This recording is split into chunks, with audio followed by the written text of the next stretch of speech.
Assalamualaikum warahmatullahi wabarakatuh. Salam budaya Nusantara. Pemirsa, ketemu kembali dengan Kilamung Putro. Pemirsa, saya akan melanjutkan cerita saya tentang Gajah Mada dalam cerita rakyat Lamongan. Pemirsa, keterangan saya yang lalu bahwa Mada dan teman-temannya menuju ke Kalimantan. Oleh sebab itu, Mada dan teman-temannya tim di dalam mencari sesuatu ke Kalimantan, maka dia naik kapal di ujung Galuh. Pemirsa, dimanapun Anda berada, saya tidak menceritakan perjalanan dari ujung Galuh menuju ke Kalimantan, tetapi langsung saya katakan bahwa Mada dan sahabat-sahabatnya ini, satu tim ini akhirnya sampai di Muara Kaman. Setelah sampai di Muara Kaman, maka Mada dan timnya ini bertemu dengan seorang pendeta. Namanya adalah Pendeta Wanyi. Pendeta Wanyi ini orangnya sudah tua, tidak terlalu besar, badannya kurus, tetapi walaupun usianya sudah tua, tapi berjalannya masih begitu gesit. Oleh sebab itu, Mada dan sahabat-sahabatnya satu tim ini diterima dengan sangat ramah. Kemudian Mada diantarkan ke sebuah tempat, yaitu yang disebut dengan sebuah pegunungan atau sebuah bukit. Bukit itu cukup lumayan tingginya. Namanya adalah Bukit Kumba. Kemudian di Bukit Kumba diajak oleh pendeta tua itu untuk mengamati daerah itu. Daerah itulah yang disebut dengan Kutai, yaitu Kerajaan Kutai. Masih terlihat sisa-sisa puing-puing peninggalan kerajaan Kutai di tempat itu.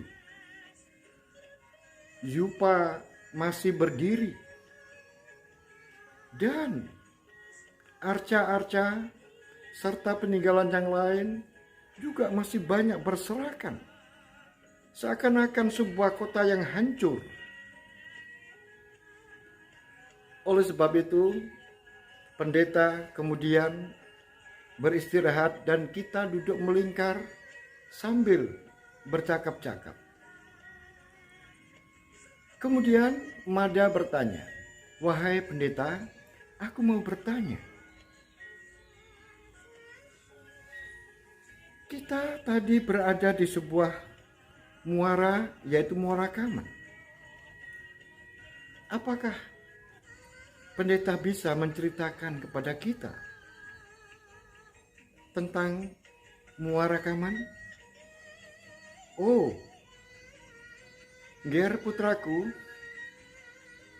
sebetulnya yang namanya Muara Kaman itu adalah yang dipakai nama seseorang.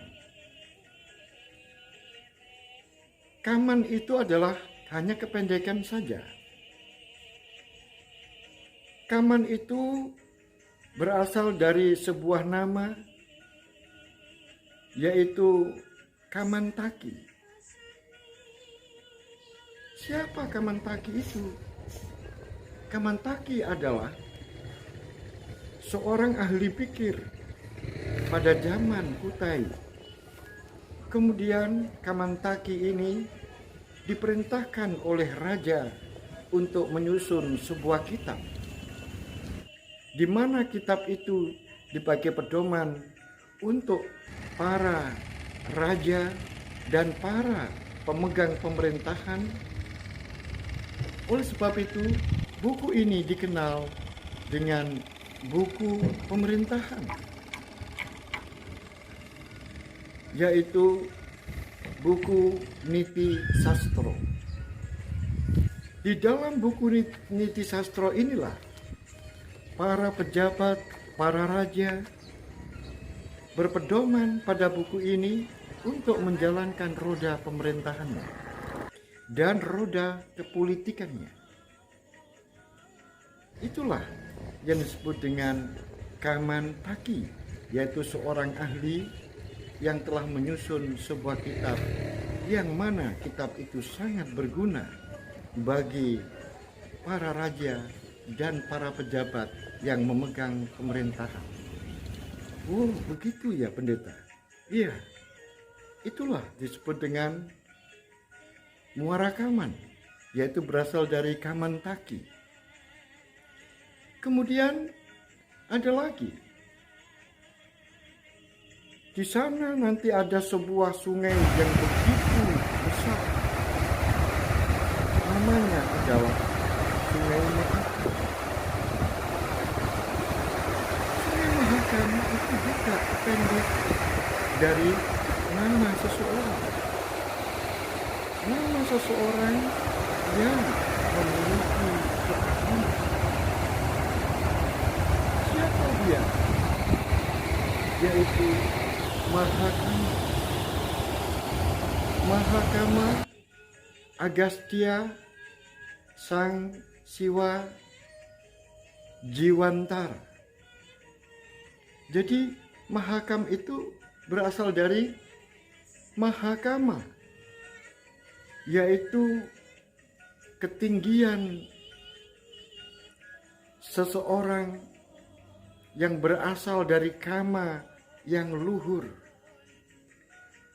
yaitu seorang yang diagungkan, seorang yang dihormati, dan dia adalah orang-orang yang sangat dikagumi oleh masyarakat Kutai karena dia adalah termasuk orang-orang yang membesarkan Kutai di tempat ini. Orang yang mulia, yaitu Guru Agastya Sang Siwa Jiwantara ini sungguh memiliki banyak siswa yang melahirkan para pendeta dan melahirkan para siswa pemegang pemerintahan.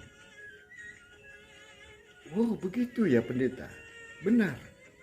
Jadi Mahakam itu berasal dari kata Mahakama, yaitu bibit yang luhur. Kemudian sang pendeta, bolehkah aku bertanya, di manakah tempat lahir dari Mahakama, sang guru Agastya Sang Siwa Jiwantara itu? Oh, ada di sana. Yaitu ada di Lawang Agung. Lawang Agung itu mana, pendeta? Lawang Agung itu, kalau kita menyusuri Sungai Mahakam, terus menuju ke arah mudiknya, kita jalani selama 7 hari 7 malam, maka kita akan ketemu sebuah tempat namanya adalah Lawang Agung.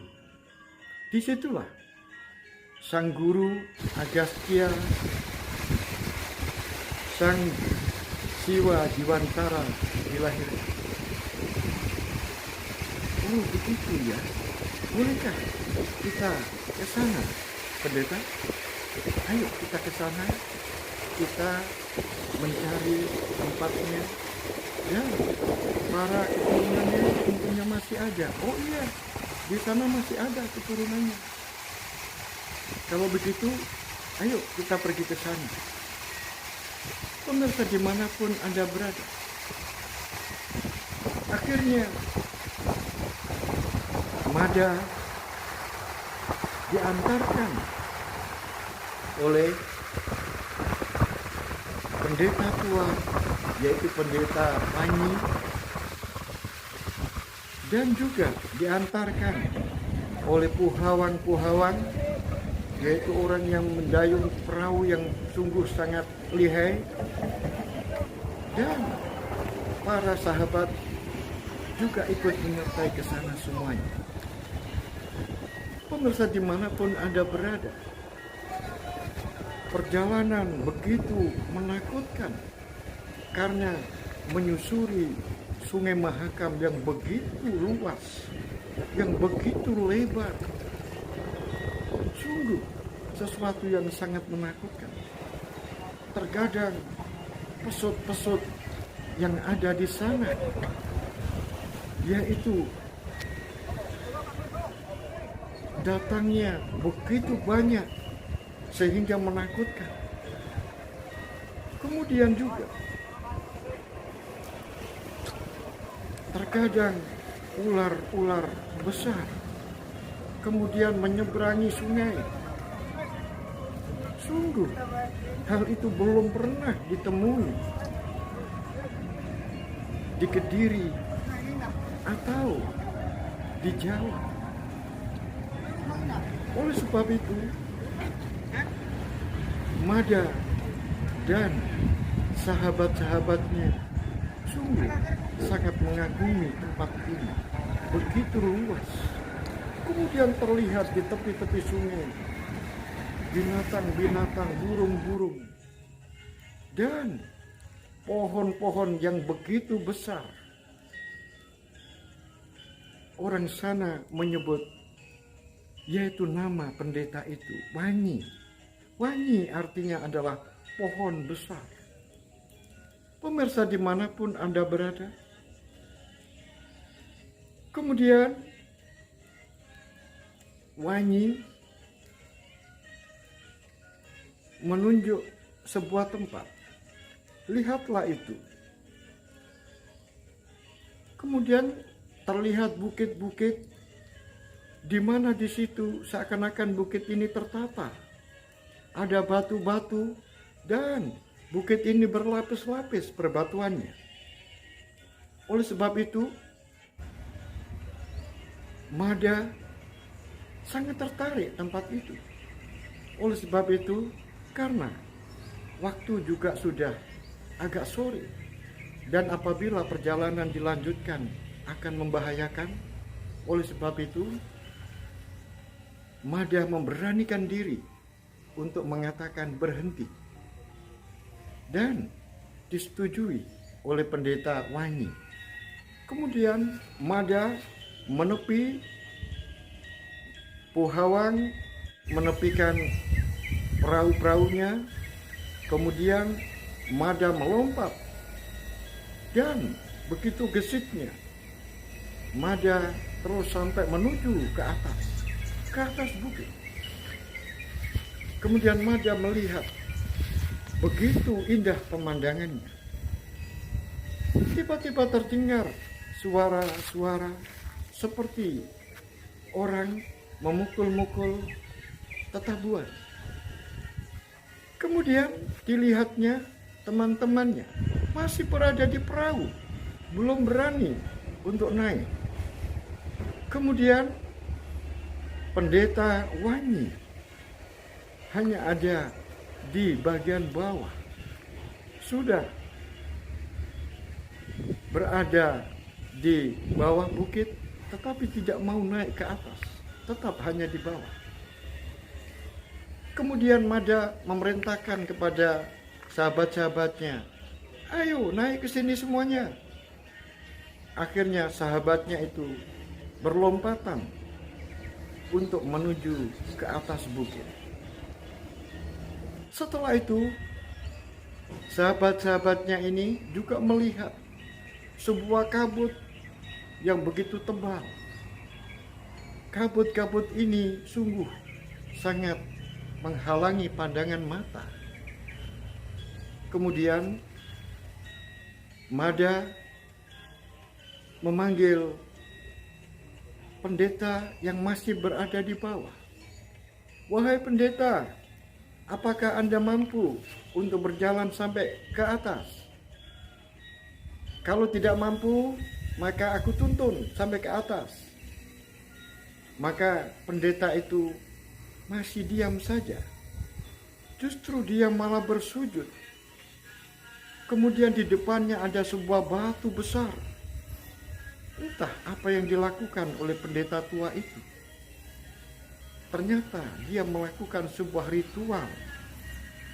Ritual apa yang dilakukan? Tidak tahu. Kemudian Mada sabar menunggu sampai pendeta itu merampungkan sebuah ritualnya. Tetapi Mada terus memperhatikan daerah sekelilingnya itu. Pemirsa dimanapun Anda berada,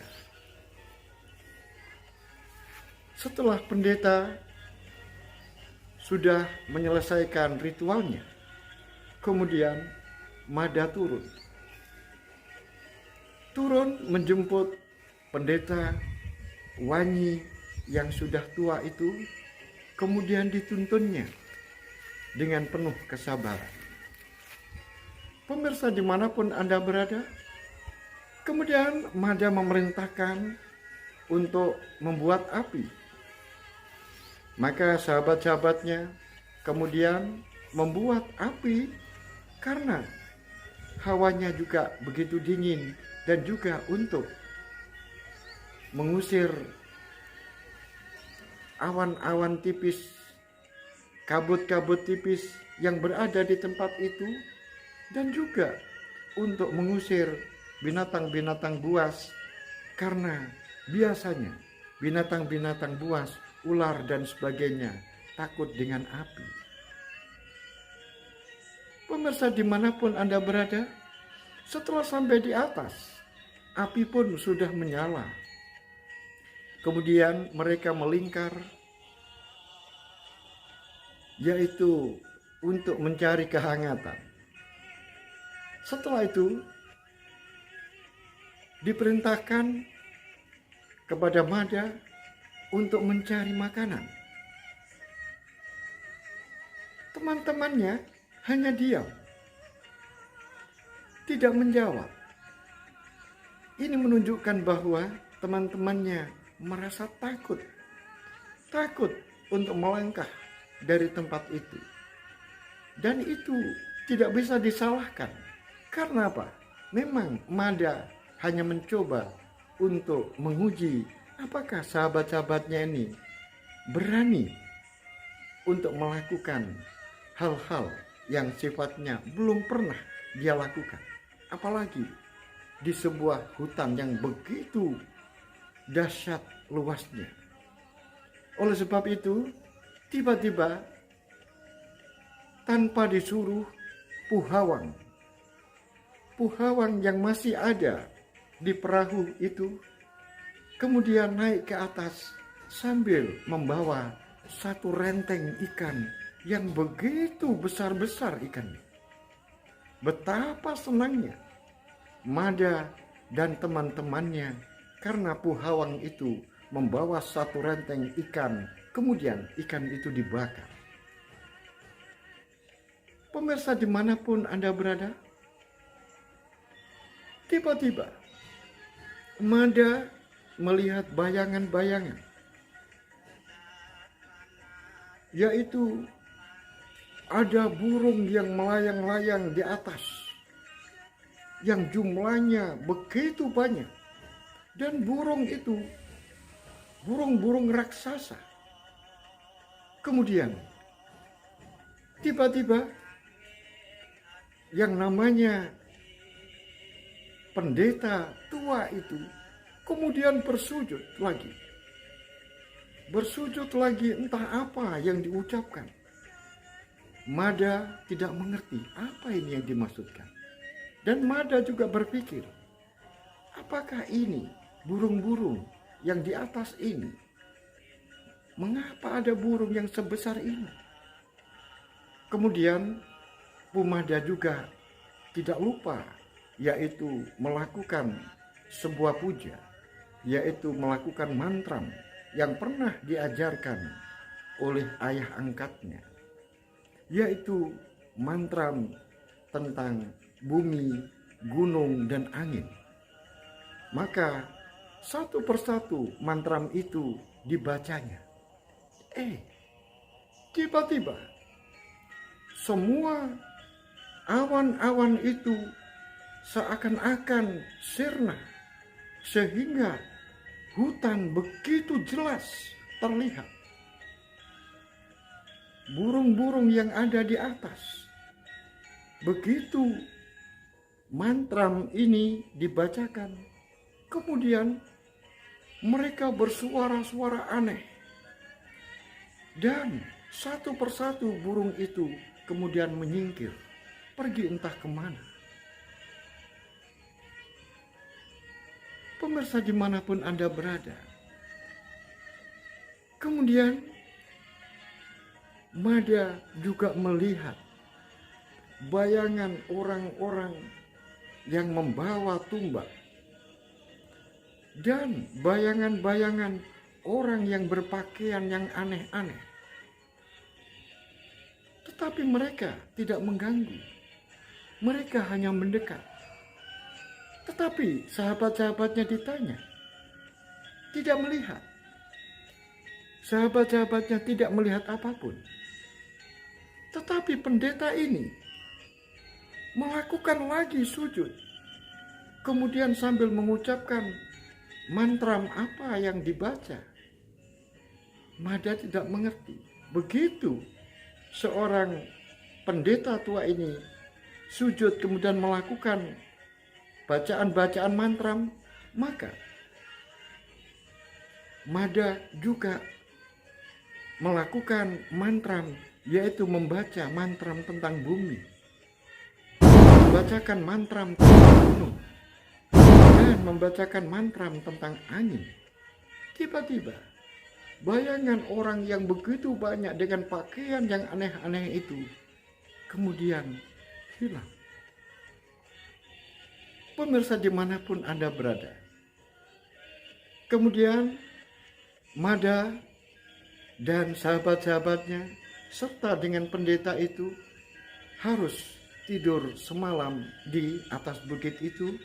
Kemudian mereka saling menjaga, dan demikian juga dengan Puhawang yang terus mengawasi perahunya supaya perahu itu tidak hanyut atau diambil orang lain. Pemirsa dimanapun Anda berada, bagaimanakah kelanjutan dari cerita ini?